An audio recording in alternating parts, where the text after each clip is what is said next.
કે જિંદગીમાં જો સમય આવે, આવો અવસર આવી પડે તો કદાચ પત્નીનો ત્યાગ કરજો, પણ માનો જેનો ભાઈ છે ને સાહેબ, એ ભાઈનો ભાઈ જ રહેવાનો છે. કારણ એને જેટલી તમારા પ્રત્યેની હમદર્દી હશે એટલી આ દુનિયામાં તમારી પત્નીને પણ નહીં થાય. આ યાદ રાખજો. જેટલું ભાઈને તમારું હશે એટલી તમારી પત્નીને પણ તમારી ચિંતા નહીં હોય.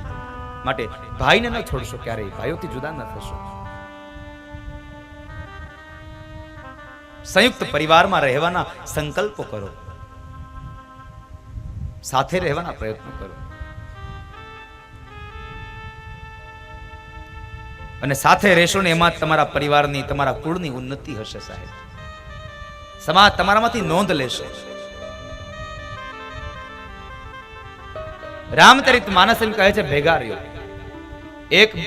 એક માને 2 દીકરા હોય, 3 દીકરા હોય, 4 દીકરા હોય, આ ચારેયના લગ્ન થઈ જાય ને એટલે તમારે એક જ વાત કરવાની યુવાનોને કહું છું કે ચારેય ભાઈઓના લગ્ન થઈ જાય એટલે ચારેય પત્નીઓને સાથે બેસાડવી, મા બાપને સાથે બેસાડવા, અને ચારેય ભાઈઓ સાથે બેસી અને પોતાની પત્નીઓને એક વાત ચોક્કસપણે કહી દેવી કે તમારે આ ઘરમાં જેમ રહેવું હોય તેમ રહેજો. આ તમે ચારેય મા બાપની હારે, અમારા કોઈની હારે તમે પ્રેમથી રહ્યો તોય ભલે, અને બાધી બોલીને રહ્યો તોય ભલે. અમે ચારેય ભાઈઓ ભેગા હતા અને વર્તમાનમાં ભેગા છીએ અને ભવિષ્યમાં ભેગા રહેવાના. અમે ચારેય ક્યારેય નોખા નથી થવાના. તમારા ઘરમાં પત્ની ક્યારેય તમને નોખા થવાની વાત કરે ને તો હું મારું ભાગવત છોડી દઉં સાહેબ. તમે મક્કમ બની જાઓ, તમે તટસ્થ બની જાઓ. પણ તમારો જ દોષ હોય છે, પત્ની 2 રૂમમાં આવી અને 2 વાતો કાનમાં નાખે એટલે બીજા દિવસે સવારે ભાઈની સાથે અબોલા થઈ ગયા હોય. 25 વર્ષથી સાથે રહેનારા એ ભાઈઓને 1-2 વર્ષમાં નોખા થઈ જવાનો વારો આવે. આ રામકથાનો મુખ્ય હેતુ છે સાહેબ, 2 દિલને, 2 હૃદયને, 2 માણસને જોડવાની કથા છે. જીવનમાં બહુ ઉપયોગી કથા છે. મહાપુરુષો કહે છે, એક ભાગવત અને એક રામકથા. રામચરિત માનસ છે એ પ્રાથમિક શાળા છે અને ભાગવત છે એ હાઈસ્કૂલ છે. રામચરિત માનસ તમને જીવતા શીખડાવે છે અને ભાગવત તમને મરતા શીખડાવે છે. કેમ મરવું, કેવું જીવવું, કોનો આદર અને સત્કાર કરવો, એવી અનેક કથાઓ રામચરિત માનસમાં ભરી છે. આ ગ્રંથ બહુ ઉપયોગી છે આપણને. એક વખત એક મહાત્માજી બરાબર ટ્રેનમાં મુસાફરી કરતા હતા અને એ ટ્રેનમાં જે ડબ્બામાં જે સીટ ઉપર બેઠા હતા એની સામેની બારીએ એક યુગલ બેઠું છે. નવા લગ્ન થયા છે, પરણેલા છે અને 2 બરાબર ફરવા માટે જાય છે. અને સામે જે મહાત્માજી બેઠા છે એ મહાત્માજી એની મસ્તીમાં હાથની અંદર રામચરિત માનસનો નાનો એવો ગુટકો છે. સામે પતિ પત્ની 2 પ્રેમ પ્રેમીની વાતો કરે છે અને એમાં બરાબર પેલા મહાત્માજી જોર જોરથી રામચરિત માનસની ચોપાઈઓ ગાય છે. રામચરિત માનસની ચોપાઈઓ ગાય છે અને એ ચોપાઈઓ ગાવામાં મોટેથી ગાય છે. એટલે સાથે નારી છે, સ્ત્રી છે, એટલે અહંકારી હોય અને એમાં હમણાં નવા લગ્ન થયા એટલે હારે જ્યારે પત્ની હોય ત્યારે જરાક કોકને બતાવવું પડે પત્નીને કે મારામાં બળ છે. અને તમે જોજો એવું જ થાય, આ વર્તમાન આ કળયુગમાં એવું જ થાય છે. ગાડી લઈને જતા હોય ને જરાક કોઈ પાછળથી સિગ્નલ ઉપર ગાડી અડાડે એટલે એવી ત્રાહી નજરે જોવે, એની પત્નીને બતાવે જો મારામાં બળ છે એમ.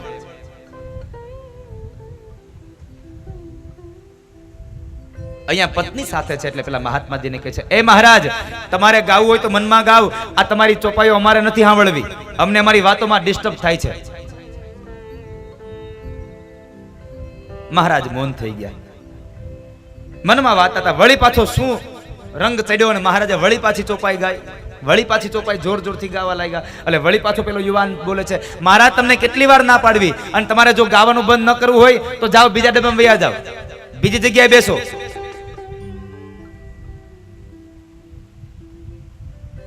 મહારાજ શાંત થઈ ગયા. 2-3 કલાક ટ્રેન ચાલી હતી ને અને એમાં બરાબર એક જગ્યાએ ટ્રેન સ્ટેશન ઉપર આવી અને ઊભી રહી. 5 મિનિટનું ત્યાં હોલ્ટ હશે એટલે ટ્રેન ઊભી રહી. એટલે પતિ પત્નીને હજી આગળ જવું છે એટલે એની જગ્યા ઉપર કોઈ બેસી ન જાય એટલે જગ્યામાંથી એની બેગને મૂકી અને તેઓ નીચે ગયા. એટલે સ્ટોલ ઉપર જરા ખાણીપીણીનો સ્ટોલ હતો, ત્યાં 2 નાસ્તો કરે છે. એ સમય દરમિયાન બરાબર 2 વાતોમાં મશગુલ બની ગયા. એ વાતોમાં ટ્રેન ઉપડી ગઈ, એની ખબર ન રહી અને ટ્રેન ઉપડતી ગઈ. પતિ પત્ની 2 દોડ્યા છે એની ટ્રેન પકડવા માટે, એના ડબ્બામાં જવા માટે 2 દોડ્યા. જેમ જેમ ઈ દોડતા જાય તેમ તેમ ટ્રેનની સ્પીડ વધતી જાય અને એમાં બરાબર એકદમ દોડી અને પેલો ટ્રેનમાં ચડવાનો સળિયો પકડાયો અને પેલો યુવાન ચડી ગયો, પણ એની પત્નીનો હાથ મુકાઈ ગયો અને પત્ની ત્યાં સ્ટેશન ઉપર રહી ગઈ. હવે બે બાકડો બન્યો, જોર જોરથી રાડો પાડે, કોઈ ટ્રેન ઊભી રાખો મારી પત્ની રહી ગઈ, કોઈ ટ્રેન ઊભી રાખો મારી પત્ની રહી ગઈ. પેલા મહાત્માજી સાંભળી ગયા, ઈ જરા ઊભા થઈને આવ્યા, હે ભાઈ શું થયું? અરે મહારાજ ટ્રેન ઊભી રાખો મારી પત્ની પ્લેટફોર્મ પર રહી ગઈ, અમે નાસ્તો કરવા ગયા હતા, હું અહીંયા ટ્રેનમાં ચડી ગયો અને ઈ રહી ગઈ. ત્યારે મહાત્માજી હળવેકથી કહે છે, ભાઈ એક વાત કહું? અરે શું વાત કહેશો મહારાજ?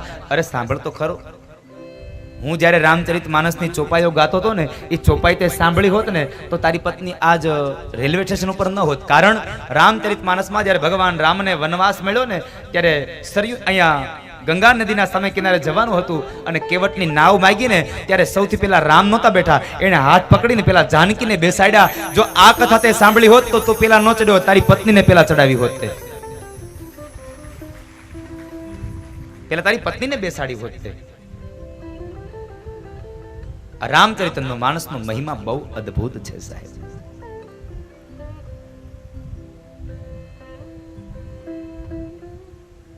અને એ સમયે રામજીએ લક્ષ્મણને સાંત્વના આપી. બીજા દિવસનો સૂર્ય ઉદય થયો અને એ સમયે રામ અને લક્ષ્મણ બે ભાઈઓને લઈ અને વિશ્વામિત્ર મહારાજ એક મહામંચ જે મંડપ રચાયો, એ મંડપની અંદર આવ્યા છે.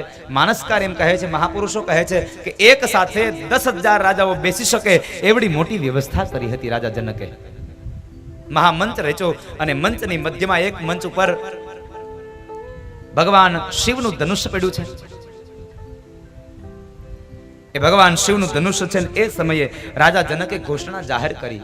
રામ લક્ષ્મણને લઈ વિશ્વામિત્ર મહારાજ સભામાં આવે અને ઘોષણા જાહેર થઈ કે હે રાજાઓ સાંભળો, જ્યારે મારી દીકરી 3 વર્ષની હતી ત્યારે આ ભગવાન શિવના ધનુષ્યને લઈ અને એ રમતી હતી. આજ કોઈ શિવના ધનુષ્યને પણછ ચડાવી આપે તો એની સાથે મારી દીકરીના લગ્ન થાય, મારી જાનકીના લગ્ન એની સાથે થાય.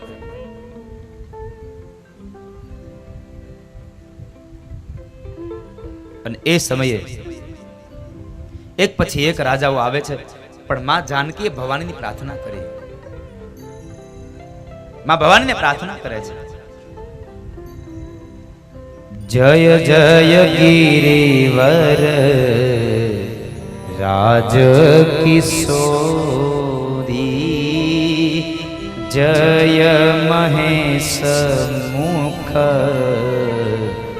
ચંદ્ર ચકોરી, જય ગજ બદન ષડાનન માતા,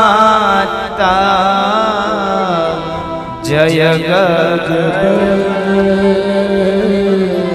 ષડાનન માતા, જગત જનની દામિની દ્યુતિ ગાતા, જગત જનની દામિની દ્યુતિ ગાતા, જય જય ગિરિવર રાજ કિશોરી, જય મહેશ મુખ ચંદ્ર ચકોરી. માં ભવાનીને પ્રાર્થના કરી કે છે, હે માં, આ ધનુષ્ય કોઈનાથી ઉપડવું ન જોઈએ. અને માં ભવાનીએ ભગવાન શિવને પ્રાર્થના કરી અને શિવજીએ આ દુનિયામાં આ જગત ઉપર ધરતી પર જેટલા પણ એના ગણ હતા ને, બધાય ગણને સૂક્ષ્મ રૂપે લાવી અને ધનુષ્ય બાણ પર મૂકી દીધા. અનેક રાજવીઓ આવ્યા, ધનુષ્યને ઉપાડવાના પ્રયત્નો કરે, પણ ધનુષ્ય ઉપડ્યું નહીં કોઈનાથી. અંતે રાજા જનકથી આ દુઃખ ન જોવાયું અને વિશ્વામિત્ર મહારાજ કહે છે, ઉઠવ રામ ભંજવું ભવભાતા. એ રામ ઉભા થાવ અને આ જનકની અંદર જે પરિતાપ આવ્યો છે, હવે તાપ આવ્યો, એ તાપનો તમે નાશ કરો. કારણ જનક બોલ્યા હતા કે શું આ ધરતીમાં વીર વિહોણી થઈ ગઈ? આ ધરતીમાં હવે ક્ષત્રિયો રહ્યા નહીં? આટલા શબ્દો બોલ્યા ત્યારે રામજીનું લોહી ન ઉકળ્યું, પણ શેષ અવતાર લક્ષ્મણજી ઉભા થઈ ગયા. સાવધાન જનક, એક પણ શબ્દ હવે આગળ બોલ્યા છો તો. રામજીએ લક્ષ્મણનો હાથ પકડ્યો. લક્ષ્મણ શું કરે છે આજે? મોટા ભાઈ, જ્યાં સુધી આ સભાની અંદર મર્યાદા પુરુષોત્તમ રામ બેઠા છે ત્યાં સુધી આ જનકથી બોલાય કેમ કે આ ધરતી વીર વિહોણી છે? કાં તો તમે એના પ્રશ્નનો જવાબ તમે આપી દો, અને કાં તો મને હમણાં આજ્ઞા આપી દો. હમણાં એને ખબર પડે કે કેટલી તાકાત છે આમાં. શાંત કર્યા, શાંત લક્ષ્મણ. વિશ્વામિત્ર મહારાજની સામે નજર કરીને વિશ્વામિત્ર મહારાજ કહે છે, રામ જાઓ અને હવે તમે તમારું કાર્યને સિદ્ધિ આપો, કાર્યને સાત્વત કરો. રામજી ઉભા થયા, વિશ્વામિત્ર મહારાજને વંદન કર્યા છે. ત્યારબાદ માં કૌશલ્યાને મનોમન વંદન કર્યા અને અયોધ્યાની ભૂમિને વંદન કર્યા છે. કારણ ભગવાન પણ કહે છે, વેદમાં લખાયું, પુરાણોમાં લખાયું, શાસ્ત્રોમાં લખાયું કે જનની જન્મભૂમિ સ્વર્ગાદપી ગર્યસી. એક જન્મ દેનારી માં અને એક જે ધરતીમાં આપણો જન્મ થયો છે